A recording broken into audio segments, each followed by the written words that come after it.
Praise the Lord. ஆண்டவருடைய நாமம் மகிமைப்படுவதாக. இந்த அருமையான ஜூன் மாதம் 1ஆம் தேதியில உங்களை சந்திக்கிறதுல மிகுந்த மகிழ்ச்சி அடைகிறேன். இதற்காக நான் தேவ சமூகத்துல இந்த மாசத்துக்காக ஆண்டவர்கிட்ட காத்து கொண்டிருந்தேன். அப்ப ஆண்டவர் என்னோடு கூட வாக்குத்தத்தமாக தேவன் என்னோடு இடைப்பட்டார் ஒரு வசனத்தின் மூலமாக. ஏசாயா 58வது அதிகாரத்தில் இருக்கிற 11வது வசனத்தை ஆண்டவர் நம்மோடு பேசுகிறார்.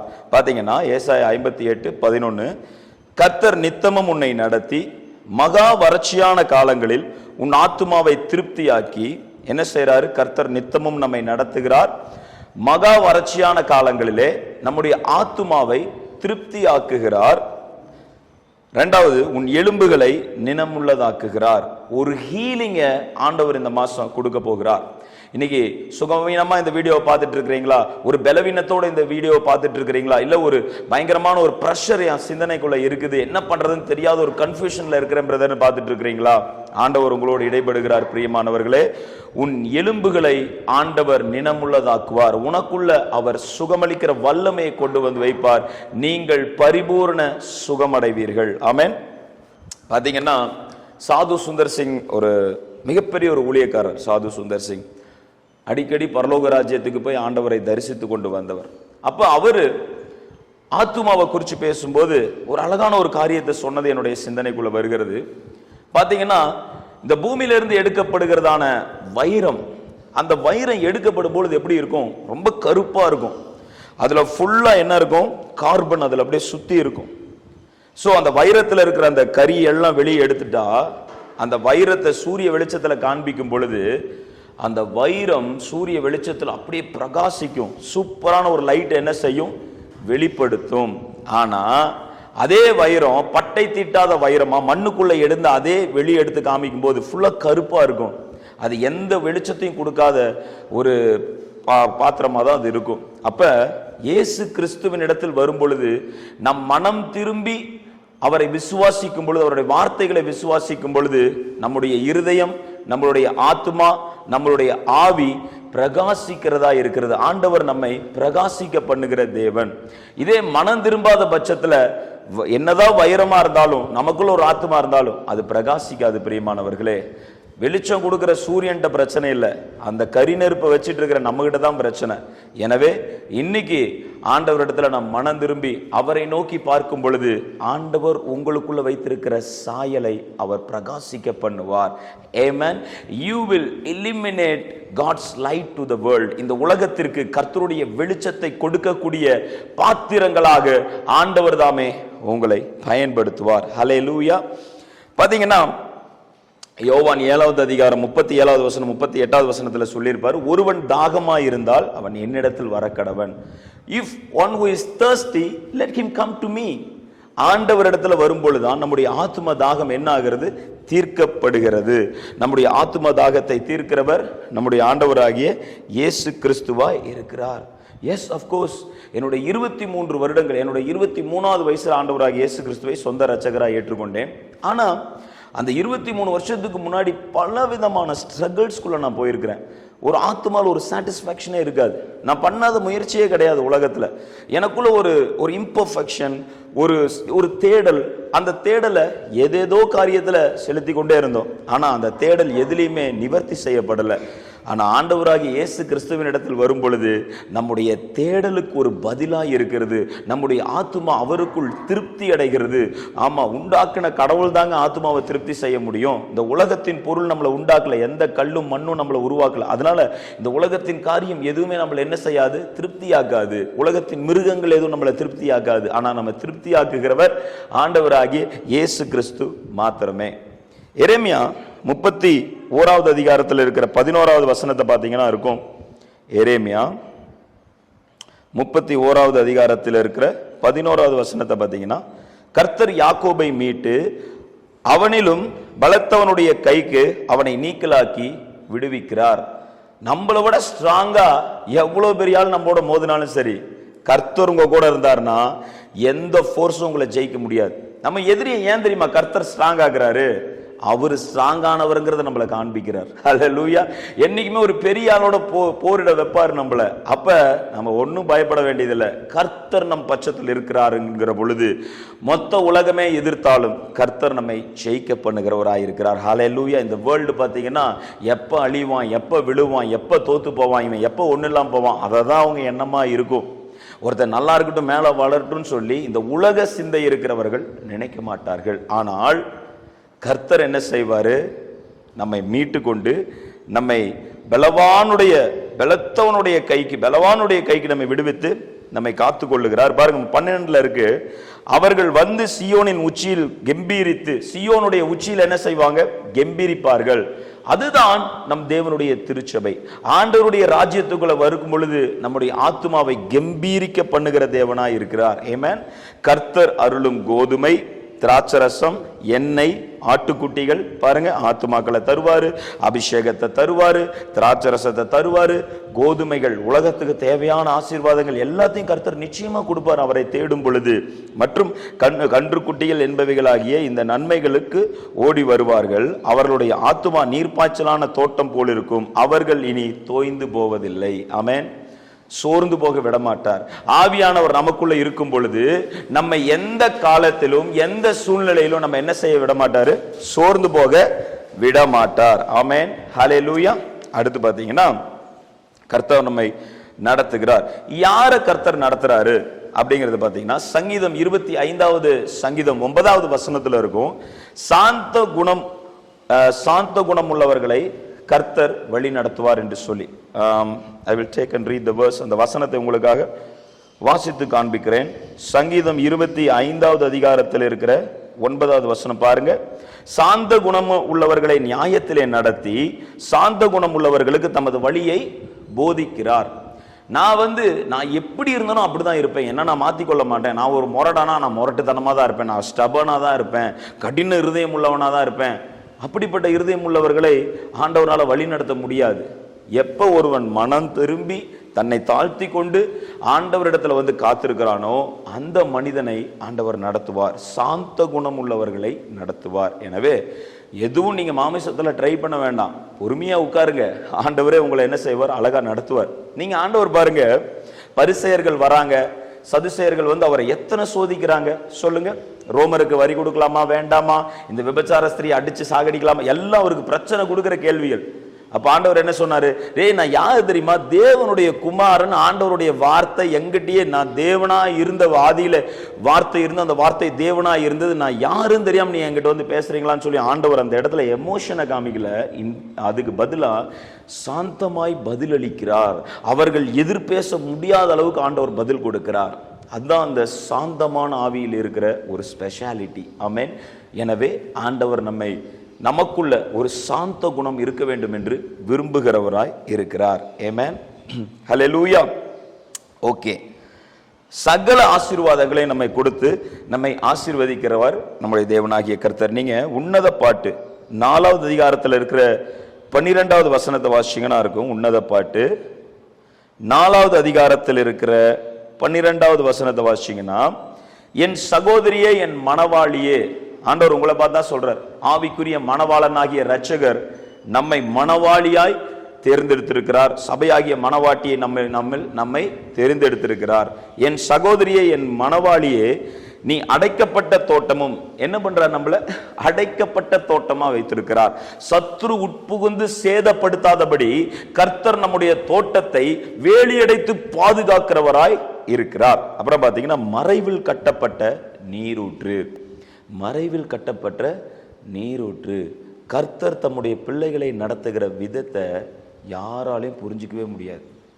ஆண்டவர் உங்களை நடத்துற விதத்தை எந்த கண்ணும் பார்த்ததில்லை, எந்த செவிக்கும் தோன்றாது. அவர் உங்களுக்குள்ள வச்சிருக்கிற திட்டங்கள் எந்த மனுஷனுடைய இருதயத்துக்குள்ளேயும் போகாது. அந்த நேரம் வரும் பொழுது ஆவியானவர் இறங்கி வந்து அழகா நம்மளை நடத்துகிறவரா இருக்கிறார். சில விஷயங்களை ஆண்டவர் ஓப்பனா செய்வாரு, சில விஷயங்கள் ஆண்டவர் என்ன செய்வாரு? மறைமுகமா ஆண்டவர் செய்வார். ஆண்டவர் இந்த சபையை கட்ட சொல்லும் பொழுது என்னடா செய்யறது, எதிரா செய்யறது அப்படின்னு சொல்லி நாங்க யோசிச்சோம். நாங்க கண்ணீர் சிந்தி ஜெபித்தோம். நான் நிச்சயமா சொல்ல முடியும், இந்த சபை ஆண்டவருடைய கரங்களால் கட்டப்பட்ட ஒரு சபை. இன்ஃபேக்ட் இந்த வீடியோ பார்த்துட்டு இருக்கிறீங்க, இது எவ்வளவு கிளாரிட்டியா இருக்கு. இந்த சபையை கட்டுகிறதற்கு கூட என்னுடைய ஒய்ஃபோட தம்பி வந்து எளிமையான இந்த சபைக்கு முன்னாடி நின்று கல்லெல்லாம் இழுத்து செங்கல்லாம் இழுத்து எல்லா வேலையும் செஞ்சு கையெல்லாம் கிழிச்சு ரத்தம் வர அளவுக்கு வேலை செஞ்சான். இன்னைக்கு அவனுக்கு நல்ல கேமராவை கொடுத்து ஆண்டவர் அதெல்லாம் வாங்க உதவி செஞ்சு நல்ல ஒரு பிஸ்னஸ் செய்ய ஆண்டவர் உதவி செஞ்சிருக்கிறார். அதாங்க சபையை கட்டும் பொழுது சபையில் இருக்கிற ஆசீர்வாதம் நமக்குள்ள வரும். ஆண்டவர் நம்ம என்ன செய்வார்? ஆசீர்வதிப்பார். நீ மறைவில் கட்டப்பட்ட நீரூற்றாய் இருக்கிறார். ஆண்டவர் நம்மோட இருக்கிறாருங்கிறதுக்கு என்ன ஒரு அடையாளம்னா, நம்ம செய்கிற காரியங்களில் கர்த்தர் கூட நிற்பார், நமக்கு உதவி செய்வார். நம்ம ஒரு அடி எடுத்து வச்சோன்னா போதும், ஆண்டவர் எல்லாத்தையும் பார்த்துக்குவார். எனவே தைரியமா முன்வாங்க. ஆண்டவர் உங்களை நடத்த வல்லவராக இருக்கிற ஒரே ஒரு அடி எடுத்து வைங்க. இயேசுவை நடத்துவாருங்கிற விசுவாசத்தில் ஒரு அடி எடுத்து வைங்க. மீதி வாழ்க்கையில நீங்க போற கடைசி அடி வரைக்கும் அவருடைய அடிச்சோடுகள் உங்களோடு கூட இருக்கும். ஆமென், ஹல்லேலூயா. எஸ், மறைவில் கட்டப்பட்ட நீரூற்று முத்திரிக்கப்பட்ட கிணறுமாய் இருக்கிறாய். பரிசுத்த ஆவியானவரை கொண்டு நம்மை முத்திரை செய்வார் ஆண்டவர். சாத்தான் நம்மை சேதப்படுத்தாதபடி ஆண்டவர் நம்மை காத்துக்கொள்ள வல்லவராய் இருக்கிறார். உன் தோட்டம் மாதுளஞ்செடிகளும் அருமையான கனிமரங்களும் மருதோன்றி செடிகளும் நலத செடிகளும் இருக்கும். ஆண்டவர் பாருங்க, நம்முடைய வாழ்க்கையில செழிப்பை ஆண்டவர் கட்டளையிடுற நாட்கள் வருங்க. ரொம்ப நாள் கண்ணீர் வடிச்சிட்டு இருக்கேன், ரொம்ப நாள் என் சூழ்நிலைலாம் மாறல, என் பிள்ளையோட சூழ்நிலை மாறல, என் குடும்பத்தோட சூழ்நிலை மாறல, அப்படியெல்லாம் உங்க வாழ்க்கை முடிஞ்சிடும்னு நினைக்காதீங்க. ஆண்டவர் ஒரு நேரத்தை வச்சிருப்பார். இந்த கடன் பிரச்சனை என்னால் தாங்கிக்க முடியலையே, இவ்வளோ பெரிய சோதனைகள் என்னால் தாங்கிக்க முடியலையே. ஆண்டவரை ஆராதிக்கிற பிள்ளைகள் ஒருத்தர் கூட தங்கள் கடனோடு தங்கள் பிரச்சனையோடு பாரத்தோடு மடிந்ததா பைபிள்ல சரித்திரமே கிடையாது. உலகத்திலையும் அவரை நம்பினவர்கள் யாரும் ஏமாற மாட்டாங்க. இவங்களும் உலகத்தில் வாழ்ந்த மனிதர்கள் தான், நம்மை போல வாழ்ந்த மனிதர்கள் தான். பைபிளில் இருக்கிறவங்களாம் சூப்பர் மேன்ஸ் அப்படிலாம் கிடையாது. அவங்களும் காலையில் ஆயிருக்கும், மத்தியானம் ஆயிருக்கும், சாயங்காலம் ஆயிருக்கும், காலைல idli சாப்பிட்டுருப்பாங்க.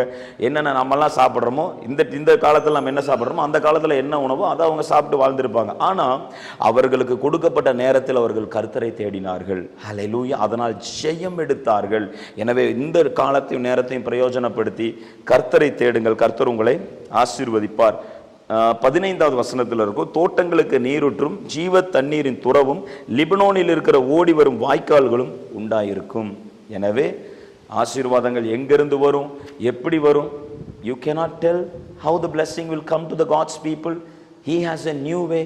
He has a perfect way for you to bless you. Amen. Hallelujah. Praise the Lord. சங்கீதம் 1வது அதிகாரம் 3வது வசனத்தில் சொல்லியிருப்பார்ல, தன் காலத்துல தன் கனிகளை கொடுக்க வைப்பார். இந்த வசனம், இந்த வேத வசனமாகிய பட்டயத்தை எடுத்து நமக்குள்ள வைத்துக் கொள்ள வேண்டும், எடுத்து பயன்படுத்த வேண்டும். சங்கீதக்காரன் சொல்லியிருக்காருல, இந்த வசனத்தை நமக்குள்ள என்ன செய்யணும்? புதைச்சு வைக்கணும். பாவம் செய்யாதபடி என் இருதயத்தில் வசனத்தை வைத்து வைத்தேன், எபிரேய பைபிள் இருக்கும் புதைத்து வைத்தேன் என்று சொல்லி வசனங்களை புதைத்து வைக்கும் பொழுது நீங்கள் அந்த காலத்தில் அந்த ஆசீர்வாதங்களை எடுப்பீங்க. ஹல்லேலூயா. அந்த நேரத்தில் அந்த ஆசீர்வாதங்கள் ஆச்சரியமான வகையில் உங்களுக்கு சந்திக்கப்படுகிறதை பார்ப்பீர்கள். பாருங்க, ஏசாயா 42வது அதிகாரத்தில் இருக்கிற 16வது வசனத்தை பார்த்தீங்கன்னா இருக்கும். ஏசாயா 42வது அதிகாரத்தில் இருக்கிற 16வது வசனத்தை பார்த்தீங்கன்னா, குருடரை அவர்கள் அறியாத வழியிலே நடத்தி அவர்களுக்கு தெரியாத பாதையிலே அவர்களை அழைத்து கொண்டு வந்து அவர்களுக்கு முன்பாக இருளை வெளிச்சமாக்கி கோணலை செவ்வையுமாக்குவேன். இந்த காரியங்களை நான் அவர்களுக்கு செய்து அவர்களை கைவிடாம இருப்பேன் அப்படின்னு சொல்லியிருக்கிறார் ஆண்டவர். குருடர்கள் யார்? குருடர்கள் 2 கண்ணும் தெரியாம இருந்தாதான் குருடனா? அப்படி கிடையாது. ஆண்டவருடைய வசனத்தை பார்க்க முடியாதபடி குருடர்கள் இருக்கிறார்கள். ஆண்டவருடைய வழி என்னங்கிறத அறிந்து கொள்ளாதபடி குருடர்களா இருக்கிறாங்க. எனவே ஆண்டவருடைய ஆவியானவருடைன்படி நடத்தாம இருக்கிற எல்லாருமே குருடர்கள் தான். அப்ப கர்த்தர் என்ன செய்வார்? தம்முடைய ஆவியை அனுப்பி நம் கண்களை திறந்து, மகனே மகளே, நீ நடக்க வேண்டிய வழி இதுதான், நீ செல்ல வேண்டிய பாதை இதுதான் என்று சொல்லி நம் இருதயத்திற்குள்ள அந்த ஆவிக்குரிய கண்களை திறந்து நம் ஆத்துமாக்கள் வெளிச்சத்தை கொடுத்து ஆண்டவர் என்ன செய்வார்? அவருடைய பாதையில் நம்மை அழகாய் நடத்துவார். அப்ப அழைத்து கொண்டு வந்து அவர்களுக்கு முன்பாக இருளை வெளிச்சமாக்கி, நம்ம ஆத்துமாக்குள்ள இருக்கிற இருள், பயம், திகில் எல்லாத்தையும் வெளியே துரத்தி அவருடைய வெளிச்சத்தை நமக்குள்ள அனுப்பி வெளிச்சத்தின் பிள்ளைகளாய் நம்மை நடத்துவார். கோணலை செவ்வையும் ஆக்குவேன். நீங்க நினைக்கலாம், இந்த பிரச்சனை இருந்தாலும் எப்படி பிரதர் நான் வெளியே வருவேன், இவ்வளோ பெரிய சூழ்நிலை நான் மாட்டிக்கிட்டேன், இதுல இருந்தெல்லாம் நான் எப்படி வருவேன்? ஒரே ஒரு சொல்யூஷன் என்னன்னா, தேவனுடைய ஆவியானவர். தேவனுடைய ஆவியானவர் நமக்குள்ள இருக்கும் பொழுது, இதுதான்ப்பா வழி, நீ போயிட்டே இரு. ஏன்னா இது வழி எனக்கு ஒன்றும் தெரியலையே, அப்படிதான் இருக்கும். நீங்க போக போக அங்கங்க பாதைகள் திறந்து ஆண்டவர் உங்களை அழகாய் நடத்துவார். இந்த காரியங்களை நான் அவர்களுக்கு செய்து அவர்களை கைவிடாதிருப்பேன். ஆமென். இந்த மாதம் முழுவதும், இந்த ஜூன் மாதம் முழுவதும் ஆண்டவருடைய கை உங்களோடு கூட இருக்கும். ஆமென். நீங்க செய்யற பிசினஸ்ல, தொழில்ல, கர்த்தருக்கு செய்கிற ஊழியத்துல, ஆண்டவருக்கு செய்கிற காரியங்கள் எல்லாத்துல அவருடைய கை உடன் இருக்கும். ஹல்லேலூயா. கர்த்தருடைய கை உடன் இருந்து நம்மை நடத்துகிறதை நீங்கள் பார்ப்பீர்கள். ஓகே, அதே கடைசியா ஒரு வசனம் வாசிப்போம். ஏசாயா 30வது அதிகாரத்தில் இருக்கிற 26வது வசனத்தை வாசித்து நாம் முடிப்போம். ஏசாயா 30வது அதிகாரம் 26வது வசனம் பார்த்தீங்கன்னா, கர்த்தர் தமது ஜனத்தின் முறிவை கட்டி. இந்த மாதம் பிரியமானவர்களே, இந்த செய்தியை கேட்டுக்கொண்டிருக்கிற மகளே, ஆண்டவர் உன்னோடு தீர்க்க தரிசனமாய் பேசிக் கொண்டிருக்கிறார். உன்னுடைய முறிவை ஆண்டவர் கட்டுவார். நீ ஏதோ ஒரு காரியத்தில் முறிக்கப்பட்டு விட்டாய். உன் பிள்ளைகள் மூலமாகவோ, உன் தொழில் மூலமாகவோ நீ முறிக்கப்பட்டு முடக்கப்பட்டு உட்கார்ந்து கொண்டிருக்கிறாய். ஆண்டவர் உன் முறிவை கட்டி எழுப்புவார். உன் முறிவு கட்டப்படுகிறதை, உன் காயங்கள் கட்டப்படும். பாருங்க, சொல்லியிருக்கிறாரு, முறிவை கட்டி அதன் அடிக்காயத்தை குணமாக்குவேன். அடியில் இருக்கிற காயம் வெளியில சொல்லலாம் சில கஷ்டங்களை, ஆனா சொல்ல முடியாத ஆத்ம வேதனை இருக்குங்க. அது வெளியில யார்ட்டையுமே சொல்ல முடியாது. அது ஆண்டவர் அறிவார். ஆண்டவர் என்ன காயத்தை கட்டுறாரு பாருங்க, நம்முடைய அடிக்காயத்தை. சோகம் இருந்த தழும்புகள் கூட இல்லாதபடி ஆண்டவர் உங்கள் சூழ்நிலையை மாற்றுவார். ஆமேன். நீங்க ஒரு வேதனைப்பட்டு இருந்தீங்க இல்லையா, கஷ்டப்பட்டு இருந்தீங்க இல்லையா, கண்ணீர் வடிச்சிட்டு இருக்கிறீங்க இல்லையா, இந்த தடமே உங்க இருதயத்துல தோன்றாத அளவுக்கு ஆண்டவர் எல்லாத்தையும் மாற்றி போட்டு விட்டு உங்களை மகிழ்ச்சியாக்குவார். அதான் ஆண்டவர். அடிக்காயத்தை குணமாக்கும் நாளிலே சந்திரனுடைய வெளிச்சம் சூரியனுடைய வெளிச்சத்தை போல இருக்கும். இதுவரைக்கும் நீங்க பெற்றுக்கொண்ட அபிஷேகத்தை விட ஆண்டவர் இன்னும் உங்களுக்கு அதிகப்படுத்துவார். அபிஷேகத்தை இன்னும் அவருடைய ஆசீர்வாதங்களை உங்களுக்கு கூட்டி கொடுப்பார். சந்திரனுடைய வெளிச்சம் சூரியனுடைய வெளிச்சத்தை போல் இருக்கும். சூரியனுடைய வெளிச்சம் 7 தனையாய் 7 பகலின் வெளிச்சத்தை போல் இருக்கும். எனவே நல்ல ஒரு பிரைட்டான ஃபியூச்சரை ஆண்டவர் உங்களுக்கு கொடுத்து ஆசீர்வதிப்பார். அவருடைய கரம் உங்களோடு இருப்பதாக. ஹல்லேலூயா. சரி, கண்களை மூடி நம்ம ஜெபிப்போம். ஸ்தோத்தரிக்கிறோம் எங்கள் அன்பின் நல்ல தகப்பனே, இந்த ஆசீர்வதிக்கப்பட்ட ஜூன் மந்த்துக்காக உம்மை துதிக்கிறோம், ஸ்தோத்தரிக்கிறோம். ஆண்டவரே, இந்த வருஷத்தின் நடுவில் கர்த்தர் எங்களை உயிர்ப்பித்து, ஆண்டவரே நீர் பேசி நம்முடைய வசனத்தின்படி மகாவறட்சியான காலங்கள் எங்களை திருப்தியாக்குவீங்க. ஆண்டவரே, எங்க ஆத்மாவை நீர்ப்பாய்ச்சலான தோட்டத்தை போலவும் வற்றாத நீரூற்றை போலவும் ஆண்டவரே எங்களுக்கு இருப்பேன் என்று சொல்லியிருக்கிறீரே அப்பா. ஆண்டவரே, வற்றாத நீரூற்றாம் பரிசுத்த ஆவியானவர் இந்த மாதம் முழுவதும் எங்களுக்குள்ள இருந்து பெரிய காரியங்களை செய்ய வேண்டுமாய் சொல்லி ஜெபிக்கிறோம். ஆண்டவரே, இதை பார்த்து கொண்டிருக்கிற ஒவ்வொருவர் மேலும் ஆவியானவர் இறங்குவீராக, கட்டுகளை உடைப்பீராக. இயேசுவின் நாமத்தினாலே பொல்லாத பிசாசின் வல்லமைகள் இயேசுவின் நாமத்தினாலே விலகுவதாக என்று சொல்லி ஜெபிக்கிறேன். இயேசுவின் நாமத்தில் அந்த வியாதி மறைவதாக, கட்டி மறைவதாக, கர்த்தருடைய மகிமை இறங்குவதாக. இயேசுவின் நாமத்தில் கேன்சர் வியாதி விலகுவதாக. ஆண்டவருடைய மகிமை இறங்கட்டும். ஆண்டவரே, இந்த கால்களுக்குள்ள செயல்படாத கால்களுக்குள்ள கரங்களுக்குள்ள நம்முடைய வல்லமை இறங்கட்டும். எலும்புகளுக்குள்ள நம்முடைய வல்லமை இறங்கட்டும். எந்தெந்த எலும்புகள் வீக்கா இருக்குதோ, எந்தெந்த டாக்டர்ஸ் இதெல்லாம் மாறவே மாறாதுன்னு சொல்லி இருக்கிறாங்களோ, அதே டாக்டருக்கு முன்னாடி இந்த ரிப்போர்ட் மாற வேண்டுமா சொல்லி ஜெபிக்கிறோம் அப்பா. உம்முடைய மகிமை இறங்கட்டும் ஆண்டவரே, உம்முடைய மகிமை இறங்கட்டும் ஆண்டவரே. உம்முடைய மகிமையை ஊற்றுங்கப்பா. உம்முடைய பிள்ளையை ஒரு சாட்சியா எழுப்பி நிறுத்துங்க ஆண்டவரே. இந்த ஜூன் மாசம் உம்முடைய மகிமை வெளிப்படுத்துங்க ஆண்டவரே. கர்த்தருடைய ஆவியானவர் இறங்கி அழகாய் உம்முடைய பிள்ளைகளை நடத்துவாராக என்று சொல்லி ஜெபிக்கிறோம் இயேசுவின் நாமத்தில் பிதாவே. ஆமென், ஆமென், ஆமென். ஹல்லேலூயா. God bless you. கர்த்தர் உங்களை ஆசீர்வதிப்பாராக.